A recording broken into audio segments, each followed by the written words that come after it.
Clearly, my opponent has not thought out his argument thoroughly enough. To begin, he has no citations for any of his claims, which makes them invalid in my eyes.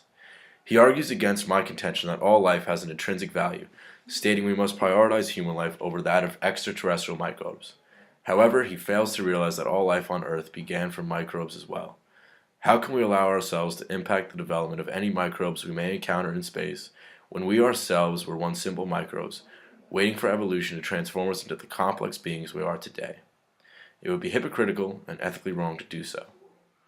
My opponent also argues that we must put our military in space in order to ensure America reaps the economic benefits of any resources we may discover in space. This notion is quite ironic, as earlier he argues that we need said resources in order to prevent economic collapse here on Earth. He states, economic decline leads to nuclear war, and proposes that militarizing space in order to prevent economic decline will lead to a more peaceful relationship between the Earth's nations. However, he fails to see how militarizing space can greatly increase the chance of conflict between said nations. By putting weapons up in space to protect any resources we may find up there, we would be setting ourselves up for a global catastrophe. Humans will always compete over resources, and the majority of all conflicts since the dawn of time have arisen from this competition. Allowing weapons in space to ensure countries have a share of resources makes it far too easy for armed conflicts to arise.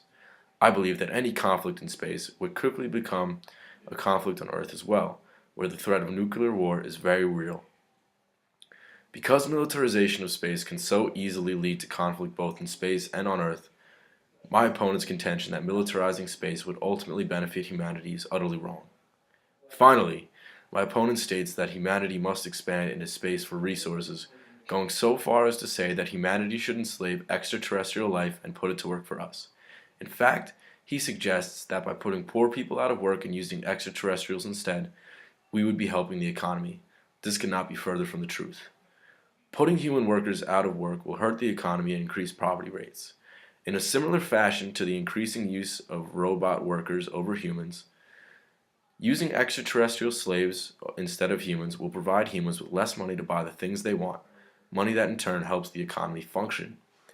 I will quote Arthur Martin Ford on the subject, who states, "As you eliminate workers and people become unemployed or their wages fall, consumers will have less purchasing power to buy the products and services produced by the economy."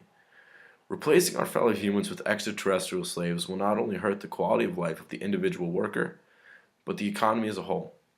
It creates a situation where neither human nor extraterrestrial wins, and therefore fails to nullify my contentions.